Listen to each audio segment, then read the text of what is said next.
All right, we ready to go. We only got, what, Half an hour, about half an hour. 35 more minutes.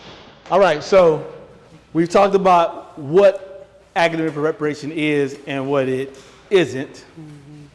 Now we want to talk about how to, and we talked a little bit about why, right? Why. Okay. And now we want to talk about how to do it. Now, obviously, we won't be able to tell you how all exactly because we don't know everybody's situation. Although I met the king over there, and I've met the Pope. I've met a Pope and a king, so I got some ideas. But we're gonna give you as much as we can get, and then we're gonna make an offer to you later on and figure out how we can continue to work together. All right. So we kind of had the wake-up call. Hopefully, some people have been disturbed. I had to go apologize to Ashton. A little bit too much disturbing on my behalf. Forgive me, King. Forgive me, King. All right. All right. But yeah, we just want to make sure everybody is awake because we want you all to win, really. All right. We can keep on going past a few of these slides. Yes. So, no, go back. Okay. So we have a readiness score sheet, and it is here. Yes. So, Brittany, they need the academic readiness diagnostic form. And I don't know if we should take the time to complete it now, but you should complete it. It's just 10 questions. It's just 10 questions. And the questions are asked for a specific reason, just like the other sheet, to draw your attention to what we need to do. You got a copy of it? Yeah. All right, well, you can, Brittany's passing them out. So as Brittany is passing them out, I'll just read. Can your child read fluently with comprehension at or above their current grade level, at or above? Do you know that? You said which one? Which one? Can your child write clear, coherent paragraphs or essays with correct grammar and structure? Without ChatGPT. Yeah, without Grammarly. Huh? Yeah. Without Grammarly. Without AI. No AI. Can your child solve grade level or above math problems, algebra, geometry, basics, stats, etc.? Do you know that? Do you know that? No shame, just a question. Can your child solve grade level or above math problems? You say no? She said no. All right, well, we got work to do. I appreciate the honesty. Has your child been exposed to scientific reasoning, experimentation, or inquiry-based learning? Yes. Can your child critically analyze nonfiction texts and draw evidence-based conclusions? Shoot, do I even know what that means? You want me to keep going? Keep going. Does your child complete homework independently and submit assignments on time? Do we know? Oh, God, no. Ashton. Heck no. Uh-oh. Mama exposing you. Well, them building permits got to be turned in on time, homie. And I know what school you attend, too. So, Can your child explain what GPA is and how their academic performance affects college options? Okay. Has your child taken any nationally benchmark assessments, NWEA, iLearn, PSAT, ACT, SAT? Yes. Anybody taking the SAT? You don't have to tell me your score. Anybody taking the SAT score over 1,300? Okay. Every high school student in here should be taking the SAT because the SAT is a requirement by the state. So, Anybody in here not in high school, have you taken SAT? PSAT. Yeah, but you can take the practice Yeah, you SAT. can. Have you taken the PSAT. practice SAT? So let me ask you a question. So I'm gonna pick on you now. What's your name? Jordan. Jordan said he wants to do what? Did he tell y'all what he wanted to do? Play ball. He wants to play football. At Alabama. Jordan, are you practicing to play football? But what is Alabama? Is it a college or is it a professional football team? It's a college. Is there mission requirements to go to Alabama? Yes. What will you have to do to go to Alabama? Stay doing my work. No. Specifically, what do you have? I'm asking the question now. Like, what will you have to take to go to Alabama? What specific test will you need a score for to go to Alabama? Tests, grades, what GPA do you have to But have? what national test do you have to take to get a score to qualify to play football at Alabama? Do you know? It's called the SAT. But Jordan, you practice football all the time now. But Jordan, why are you not practicing the test that you're going to need to take to go to Alabama and play football? Because you know what happens, Jordan? A lot of young men say they want to do something, and then when it comes time to meet the academic qualifications, they can't go because they've been practicing football. But they got to practice the intellectual part too, Jordan. So now is the time to start practicing the SAT. And you know how you can do it for free? There's a site called the Khan Academy. And you can register for the Khan Academy and start taking the SAT prep right now. Khan, Khan, Academy. Yeah, Khan Academy. AN. It's free. The Khan Academy. Yes. Can I keep going? Yep. Okay. If you search in the search bar It's KHAN gonna pop. Academy, it's going to come up. I think it is .com though. It could be a .org. Does your child have a digital portfolio, resume, or list of extracurricular and service activities? Are you keeping track of that now? Why would that be important to start tracking that now? Anybody want to take a stab at that one? Why is it important to keep track of that now? Yeah.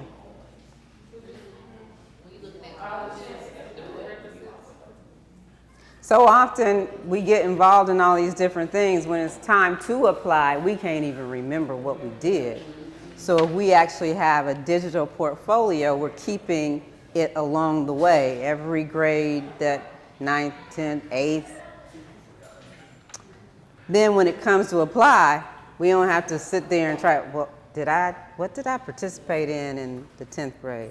What activity was I involved in the 11th grade?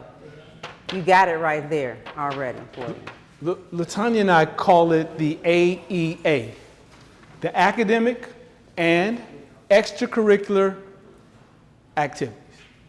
So she mentioned one reason you keep it. The other reason you keep it, moms, that is that oftentimes our children forget how good they are. They get in a moment and they say, I can't do this, it's too hard. You just simply pull it out and say, look what you did when you was a 3rd grader. All these things you did. Look at all the stuff you did when you was a 4th grader. Look at all the stuff you did in the 5th grade. Oh, you're 6th grade now. Oh, this is hard, huh? Yeah. How you do all this stuff? It's a reminder, because we all are like that. We all live in a vacuum and only remember what is happening in the very moment and forget how accomplished we have been. But if you put it somewhere where you can see it, you put eyes on it, then it's helpful. Can your child explain their academic interest or career goals beyond getting a job or making money? Beyond getting a job or making money. He's saying yes. Okay.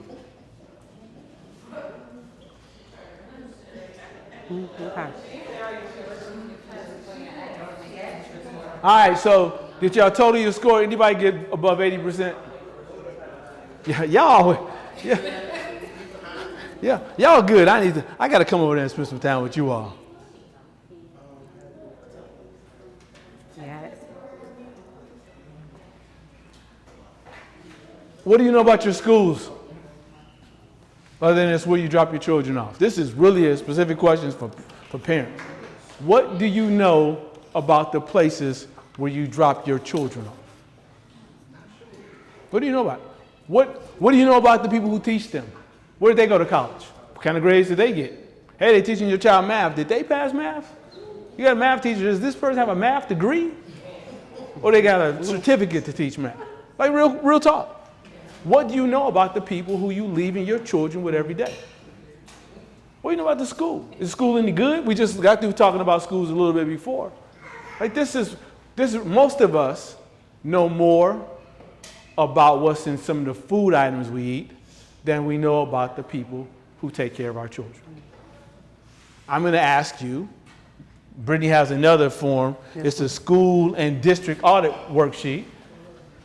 We don't have to do it now, but I want you to ask yourself and honestly answer the questions. What do you know?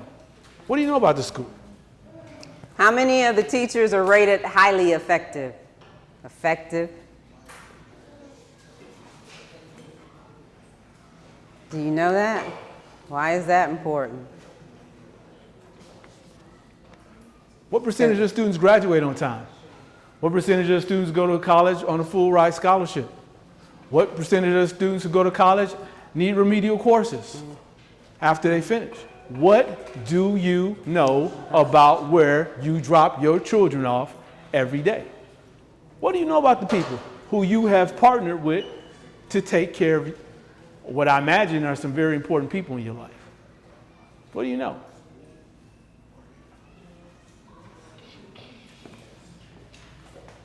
You want to move? Yep. Okay. Again, so this is what we're doing. We're auditing the school. You know how it's been a long time, but I understand when you date somebody, if you swipe left or right, you look at qualifications. Like, he got a job, she got all her teeth. I mean, whatever qualifications are. And what do you mean it's been a very long time? It's been a long time since I was on the market. I'm just saying, if I was on the market today, that's a different story. But I ain't on the market. Don't y'all try to get me in trouble and put me on the market. I'm not on the market. I'm good. The one's like, boy, you in trouble again. All right, but what do you know about the school? If you're picking the school, how would you choose? So we're giving you some things to look at. I would also say, do you know your school's mission? What's the mission? That's important. Because that's a great way to be able to evaluate them as well. Cathedral, right? What's the cathedral's mission? To bury for college. No, that's not cathedral's mission. They got longer. What does the school say their mission? What's their mission statement and their vision statement? So you are partnered with someone and you don't know what their purpose is. Whether or not they really are living up to what they are saying they're going to do for you. Every time you go to something, they will see their mission statement. It's Catholic, so it's got to be something around well, somebody said religion. Yes, it's something about, but it's like something about like what's good for the betterment of society or serving a greater good. It's something on that, like the wholeness of humans or something. But yeah, what is the school's mission? Yes, ma'am. I worked at an elementary school, and their mission is to remove labels and redefining, that's the vision, removing labels and redefining student success. So it tells you what they stand for. What does your school stand for? And do you know if they're doing that? Right. So that's part of the audit. Yes. Cathedral is to transform the hearts and minds of a diverse group of students to have the competence to see and the courage to act. Okay. You remember that? I do. What he said? Every time they force us to go to math. And I think He Mom said was force saying us. Yeah. they tell you that every time. So how do you forget? You forget say that again. I figured whatever it was, he said when they go to math, it's around. He said when they force us to go to mass too. Yeah. All right. So again, are they living up to the promise that they've made to you? You I'm asking you. I haven't seen a big transformation so far. I've been trying to, get there though, but I haven't seen it. Thank you. Again, the diagnostic has those things, and we mentioned Khan Academy, the PSAT map. So parents, children, 9th grade and under. Anyone? Right, Jordan, right? And I'm sorry, what's your name? Chris. I don't know what school you're at, but many schools, about 60% of them take a test called the Northwest Educational Assessment. NWEA. The NWEA. You ever had someone talk to you about MAP, MAP growth? My younger son, St. Michael's is coming. St. Michael's. They ascended and then it showed, and he's in 1st grade. But it shows where he's at, where he should be, and where their ranking is. And for him to be in 1st grade, he's always above. Okay. So I thought, in my head, that's how I am watching if they're actually doing what they are saying, if he's learning what he should. Yeah. But I haven't seen that with height. They don't really send those home. There's a should reason be. why. Yeah, exactly. They should be. So with the NWEA assessment, there's a great tool that goes along with it. It's called a College Explorer tool. Your 1st grader gets these scores. They get a math score, they get a reading score, Reading score, yeah. and I think they get a science score. That score can be translated to a college or a university. You could put that score in, and it could tell you what college or university. Your even child's at on that, track. So then you can backwards design. There you go. Right. But the fact that you didn't Don't know know. that speaks volumes. Right. It's the point that we're talking about, that what schools typically do, they'll tell you how your child is doing compared to their cohort. They'll tell you how well your child is doing in the school. They may tell you how well your child is doing within the region. But when we start talking about how well we're doing nationally or international, nobody really wants to have that conversation. But you can see. So you can look at the numbers and you can say, hey, that dude, Nate, was talking this crazy stuff about Harvard. Let me see, oh boy, you on track for Harvard. Or you might say, well, you're on track for Butler. I don't want you to go to Butler. So now you know we need to do some additional things to get you to the next level. And then that's when you open up the Khan Academy and you say, hey, my kid's not in a school that has any of that stuff. So I got a 3rd grader, but my 3rd grader is going to take 4th grade math next year. Here's the question. Did your 3rd grader learn every aspect of 3rd grade math? Because if they didn't, you'll know how math works, right? If you don't get everything from the 3rd grade, then when you go to 4th grade, you're going to have problems. It's like building a house. You build a house and build a basement with 90%, and you go to the 1st floor, you build it with 80%, and you go to the 2nd floor, you build it with 70%. Your house looking like that pretty soon, right? That's the way. And then so we're like, oh, my kid used to be so good in math. Yeah, because what you thought was good was these grades, these grades the school was giving your child. Has nothing to do with whether or not they mastered it. But if you go to the Khan Academy and you register, you can say 3rd grade, let me take a 3rd grade end of year assessment to see if my child learned everything before you start the 4th grade. So that thing that was part of closing the gap at home. You need this? Well, they don't have that. They don't have a life template. So there's a worksheet for that, but we'll get that to them. There's some things we're going to suggest that you do. We have a thing that's called that we use called the life template. And I talk a lot, so I should be quiet so I don't get beat up when I get home. She's not violent. I'm very quiet. Yes. Come on. But we have a thing called the life template. What we told you, when I said to you we wrote Harvard, what we ended up doing with that, we found in an application, is, of course, everybody understands Harvard in terms of its academic requirements. But what they didn't do, what we didn't recognize, having now understood the mission and vision of Harvard, was to look and see what else Harvard was looking for. Because every school tells you what their profile student is. So you got to have grades and test scores. That's wonderful. But embedded in the application were 2 other really important things. The second thing said they were looking for students who were world citizens. Who knew? So to us, that meant, can we teach a kid how to speak another language? And I can barely speak good English, and I'm okay at Ebonics, but can we get another language? And the third element was Caring about something greater than yourself. themselves. So that became what became the template, the life template. So now when we share with families, we say, great, we can show you how to help your child become intellectually ambitious, great grades, great test scores, that kind of stuff. Teach you how to think critically, Socratic method. But can we get you to be a world citizen? Can we get you to learn more than one language? Can we get you to have an understanding of what's happening with other people around the world so you can connect with what's happening in other places and understand humanity at the largest? And then can you strive to do something to leave the planet better than it was when you got here? Or are we just all going to be living selfishly? So that's part of the life template. And so we have a structured way of creating a template for every child that has nothing to do with what Latanya and I want. It has to do with what you and your family decide. And we keep saying Harvard. We just used Harvard kind of as a North Star. It wasn't our expectation that he attend Harvard. We just wanted him to be prepared should he want to go They wouldn't laugh to at a him. place like that. So he had the buffet table that Nate has talked about to be able to go to any place that he wanted to go. Didn't apply. Didn't even apply. I mentioned to someone earlier, he moved to Brazil.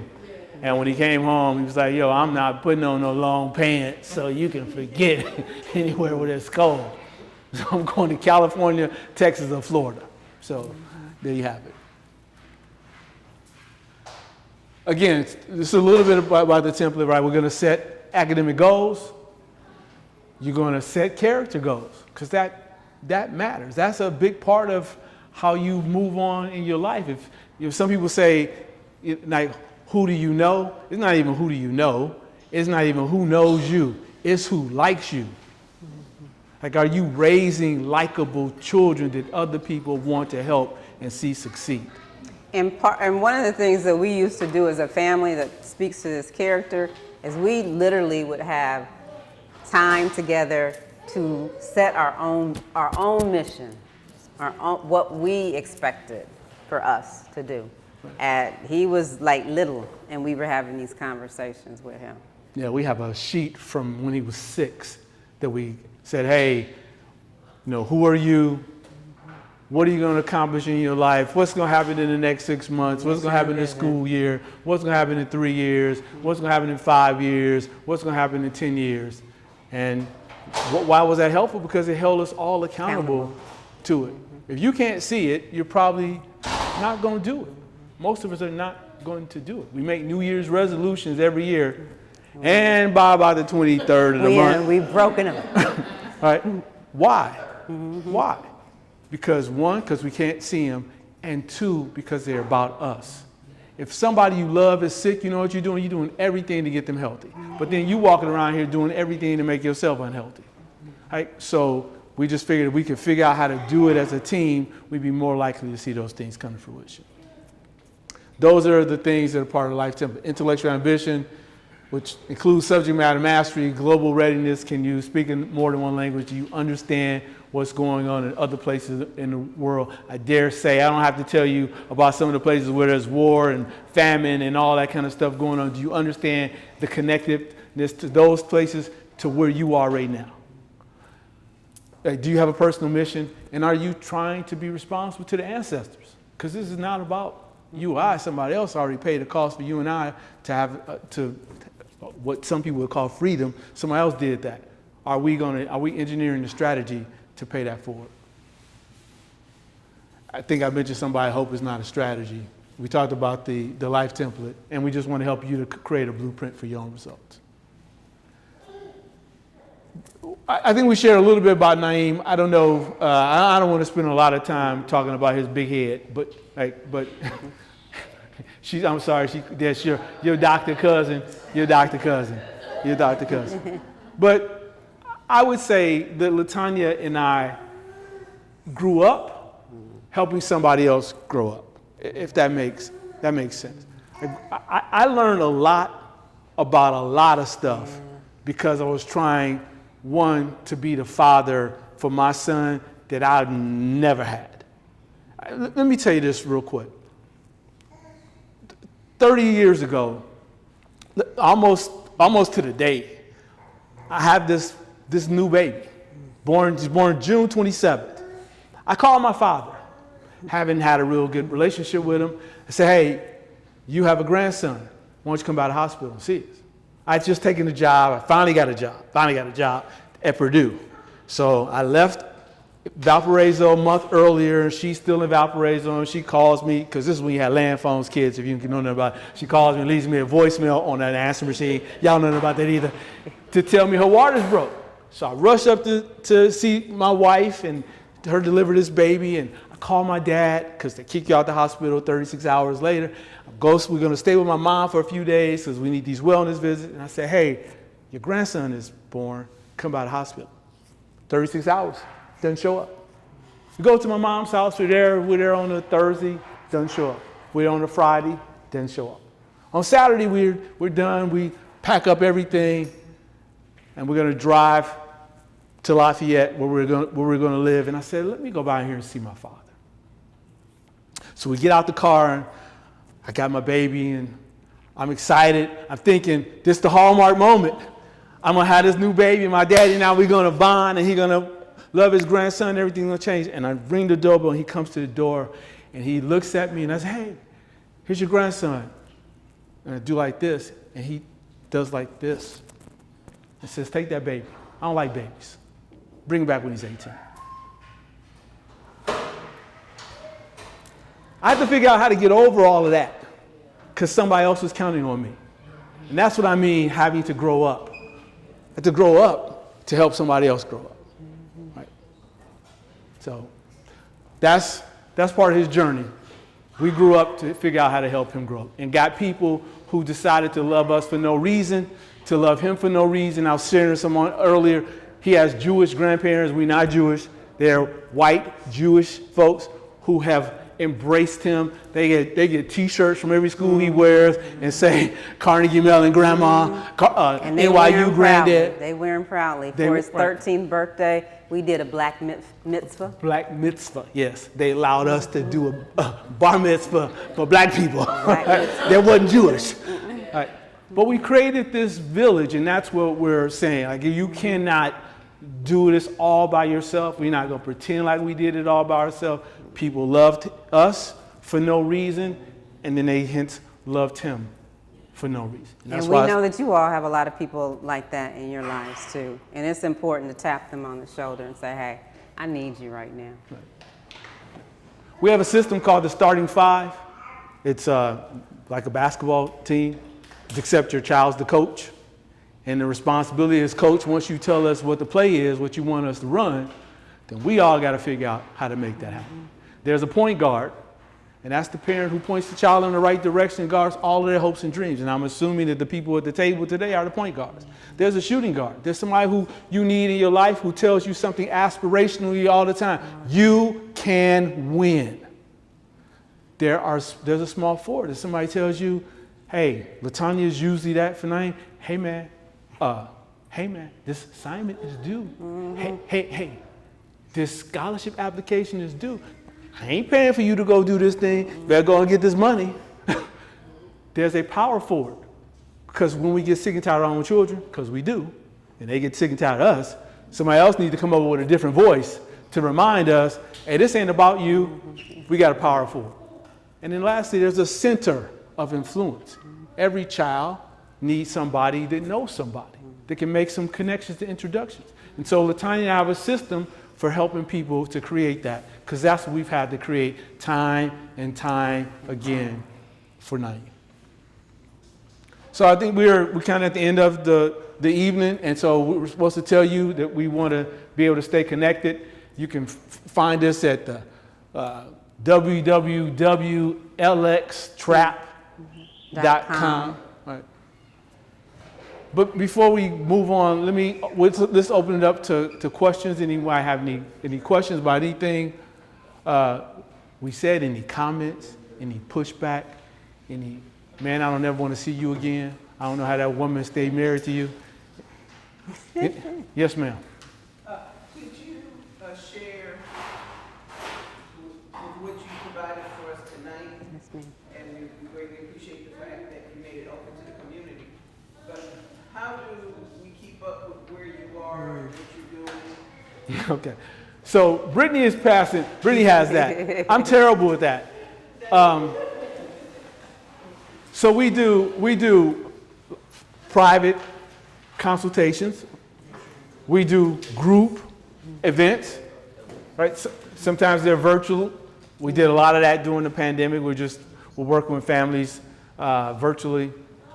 We do stuff at other places that you might have a need, schools, Other community centers. churches, like wherever you think people have a need for what it is that we would offer, we're available to do that. Yep. Sometimes we'll host a course online. So, but if you follow us, and right now it's just we just have your email. We'll just stay connected with you and let you know what's going on. We also have a Facebook page. We have a Facebook page. You're correct. Yes, we have a Facebook page. We have a Facebook Yes, page. you don't have I Facebook. don't have a Facebook page. Like, we're terrible with that part of it. We're trying to do better. Okay, well we got anything? Anyway, any questions? Anything else? We just spent 2 hours together. We got no question. I feel like this is a terrible movie. I just left. Want your money back? No, she was writing down a lot. Right. Thank you. Yes, ma'am. You got a question where? Oh, yes, ma'am. Oh, I'm sorry. Right here. So the plan, you know how you asked this young man, King, is his name? Is that your name, King? Ashton. Ashton. Ashton King is his last name. Yeah, you ain't gotta bow, but you do gotta curtsy. You asked me, do we have a plan? Yes. My question is, as a parent, just not for the child. Mm-hmm. I played around. Like I finally finished college. Okay. Congrats. Thank you. That was thank you. No, come on No, now. that's it. Because I didn't have a plan. Right. So, like, not having a plan costs you. Mm-hmm. Oh, yeah. My thing is still in this age I am in for my son. How do you come up with a plan? What I mean, like, do you just start with an idea? Because we can think we have a plan, and that's just not it. I wake up every day thinking I'm gonna make too much cash, I'll be rich tomorrow, everything, you know. But I really don't have a plan, and I can really be creative one, but you get conditioned and comfortable. So you just Backwards design. You know I get excited about this, but I know. I'm quiet. He just, ooh, let's go. Come on. So what he hasn't shared is people typically think that this is what we're talking about is just for students who are in the room, like your son. We worked with 30, 40-year-olds who have that same question. I got this desire, I got this dream, how do I get there? So you got to know where you're going first and then start designing it backwards. So what are the steps that I need to do to get there, to create your plan? Does that make sense to you? Okay. So I mentioned it to Ashton, so I'll say it to you. I get like really know I'm about ready to jump out of my right. Don't tell it. I can tell this part. I'll get it. Okay, here's what you here's what you do. You imagine that your life is coming to an end. I don't know what you believe in. I don't know if it's God, the universe. I have no idea what you believe in, but you imagine that whatever gave you life whispered in your ear and they said, you have been BSing, and I'm giving you one day to figure out why I should allow you to be here tomorrow. And I promise you, with that level of urgency, you'll figure out what it is you want to do. The problem is everybody thinks you got all the time in the world. Did you know 178,000 people die every day?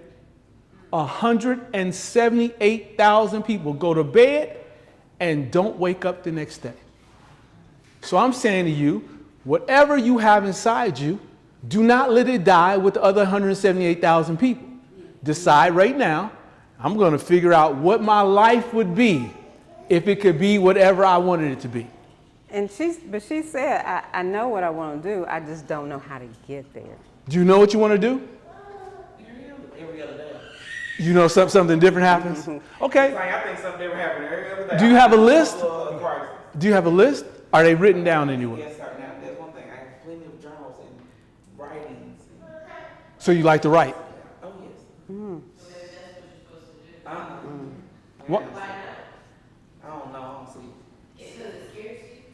Because usually the thing that The scares comfortability. you, the thing that scares you is usually your blessing is on the other side of that, your purpose, what it is that you're destined to do. The thing that terrifies you, there's usually a reason behind it. I'll be honest. This is do I do? Hallelujah. All right. This is what I live with every day. But yeah, but seriously, if you got that kind of alert, would you figure out, would you stop vacillating from day to day? There's a lot of things you could do. And maybe you should just write them all down. All the things that you want to do, and then give yourself 90 days to do some of those things on that list. You need momentum. So you'll start doing and stop waiting. You got enough inertia. You need some momentum. And being willing to leap. Like sometimes we get so stuck in the planning that we don't get stuff done. All the thoughts and stuff be in our head, but just leap. The worst that can happen is you don't accomplish something in the way you thought it was, but you'll get to walk past that fear and be on the other side of it. Just leap. Leap without looking. Sometimes that's the best thing you can do, especially if you feel like you've been stuck. Yeah. That's been my testimony for the last 2 weeks. I'm gonna need Pastor to come up here. We need to sign them up. You had a question. Yes. I'm not doing anything about the kids, so I don't gotta do it. So what do you recommend if your child is just like, hey, this is the school I want to go to, and they've been twice, well, soon to be twice, but I want us to go and look at the campus ourselves. But with this information today, I'm kind of like, okay, so we have a plan that we're gonna be working on. But what do you recommend if it's like, okay, because I told her she's a 21st century scholarship, so I told her, I said, I understand you want to go to HBCU, but you also need to look at the opportunities in state as well and have like 3 or 4, 5 backup plans. So just in case the college that you do want to go to doesn't, come through or fall through like you want. Don't say nothing. No, because what's your name? Marcel. Marcel. I'm going to put Marcel on the spot right now because Marcel's at TSU right now. Okay. I'm so glad. And so what was it, you could have stayed in state, but you decided to go to a HBCU. I think I hear mom saying, but it's 21st century scholar dollars and affordability. Is that? Yeah, I mean, I want her to go to HBCU, but it's just, I'm thinking realistically as well too, like if we don't get scholarships, then, 21st century, so. Can I piggyback on that? I think you take the if out. So I think some that they are telling you now, if that's her goal, then you need to make a plan for what her goal is. So then that means you need to be putting her on track to there if she gets a scholarship, but what those scholarships look like at that college, that she needs to have the qualifications to get those scholarships at that college, or what that looks like. So I think when they were talking about the Harvard and how they followed that through, they made him qualify for that in other colleges. So I want you to take the if out because she Appreciate definitely that. can I get appreciate that. scholarships. And for you, how was your journey?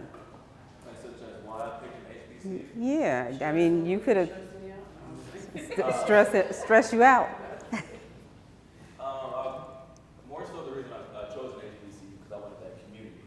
I feel like I wanted to see something different. I wanted to experience different things, be people that's like me but in different aspects, be more a part of the culture, be more a part of people who get me, who understand me, who look like me. So that's more so why I chose HBCU. What year are you? Upcoming sophomore. And what are you majoring in? Criminal justice. You want to do, what do you want to do after that? Criminal defense. You want to be an attorney?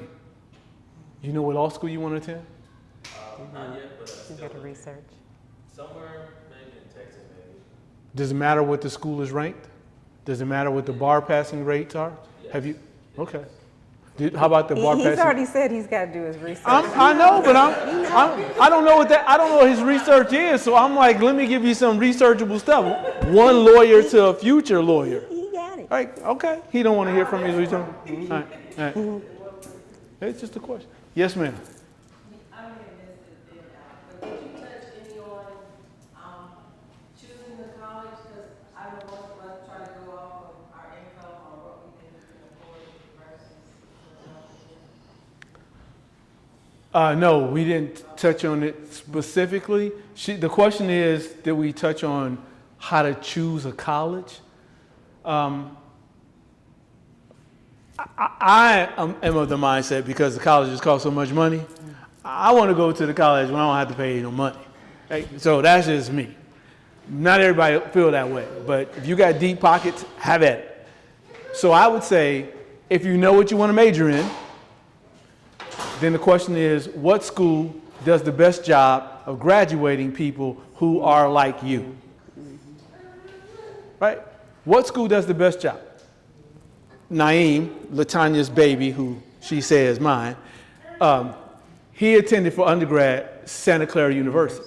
Never heard of Santa Clara University initially. I took a trip, went and visited. I said, wow, this is a cool little campus. I looked it up. It was like the second most beautiful campus in the United States.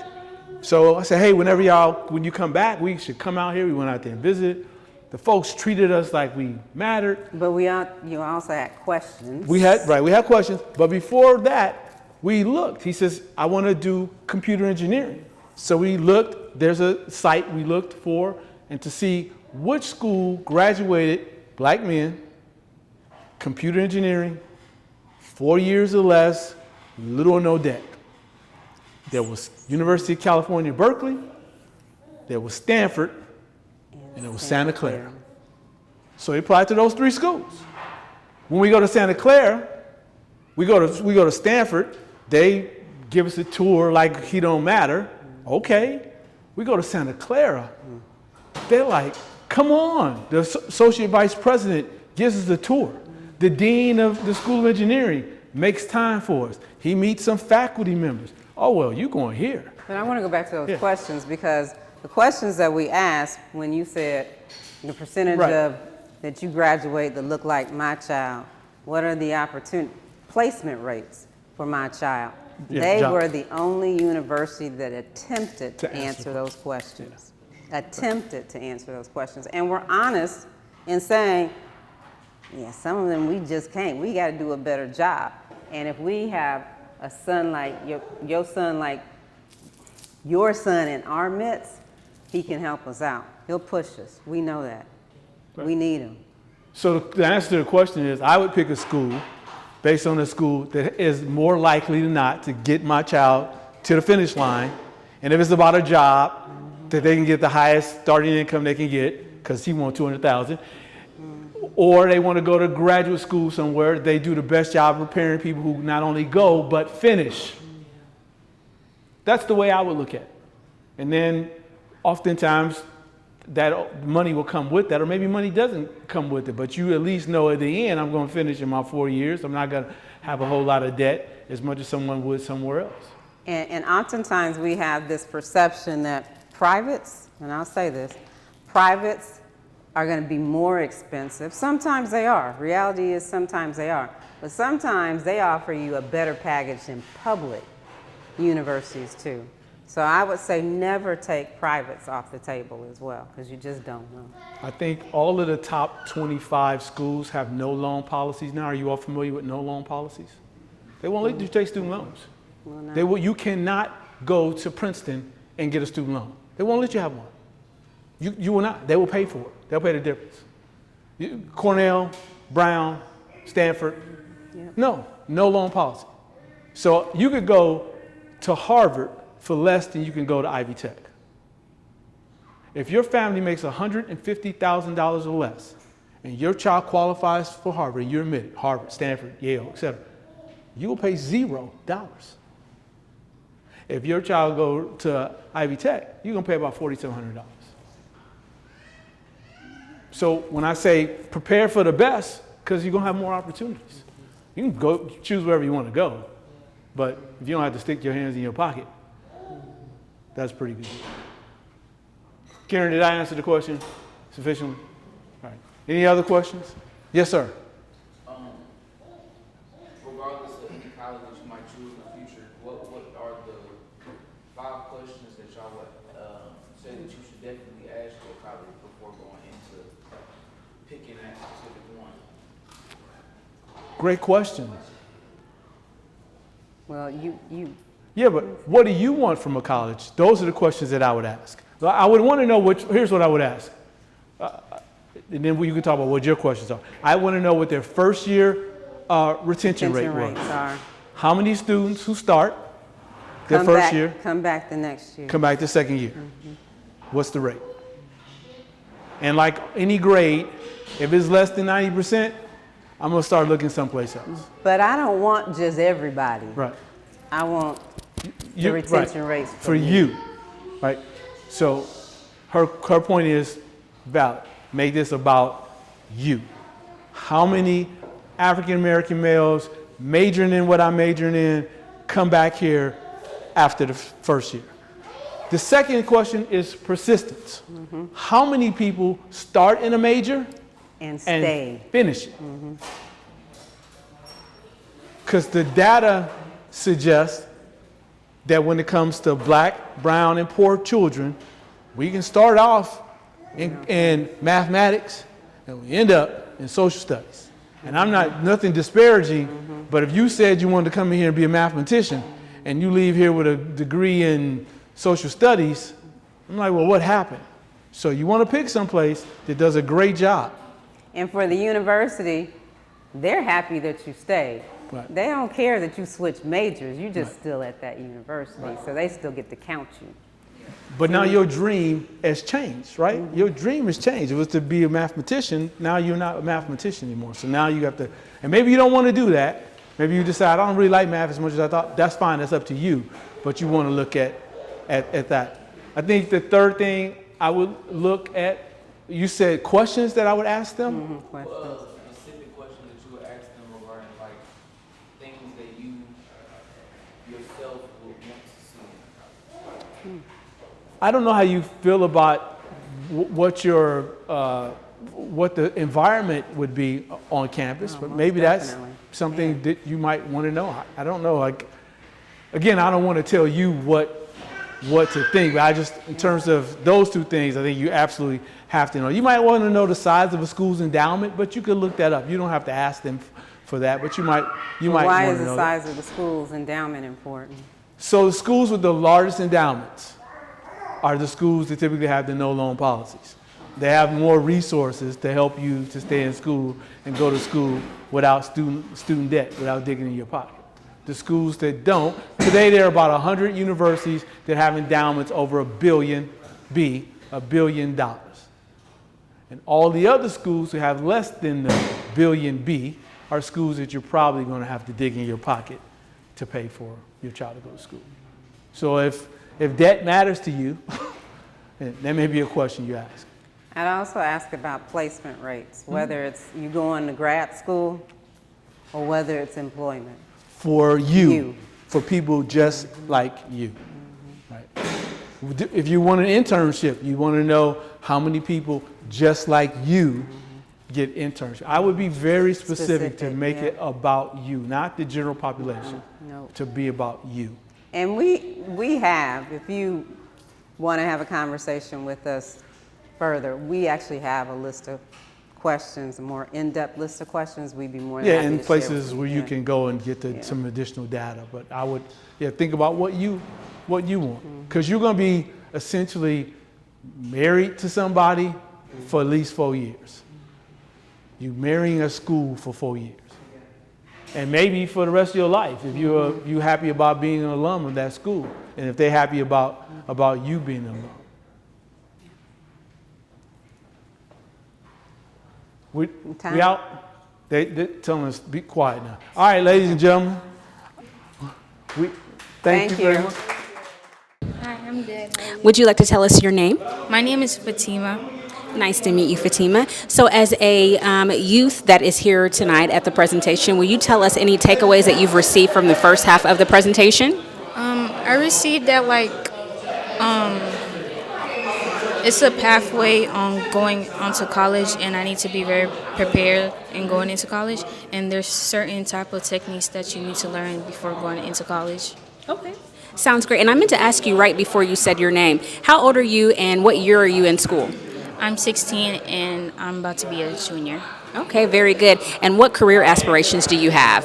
I really think about becoming a lawyer or a real estate agent. I like that idea. Keep up the great work. I think you're headed for success. Welcome. And would you like to tell us your name for the camera, please? Yeah, I'm Kivana Sargent. Nice to meet you, Kivana. So will you tell the audience here what takeaways did you receive today from the first half of the presentation? From the first half, I received that we're not prepared. We're not ready as we thought.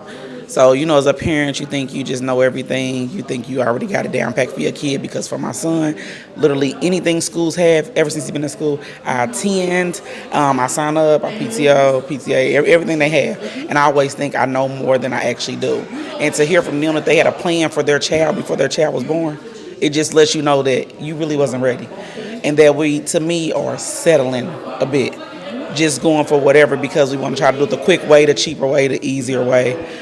But I am trying to do a different route with my son that I didn't take. So I'm just trying to take from this class, just learning more, trying to prepare him so he can help my daughters as well. Just have better opportunities, not get in debt. And they discussed that because I went to college and debt is tremendous. So I just want to get him ready for the real world too, because he needs help with that. But they have actually been great with helping prepare for this so far. Thank you so much, Kivana, for your feedback. Crystal here, and I'm back with another participant that is here with us. Would you like to tell us your name for the camera, please?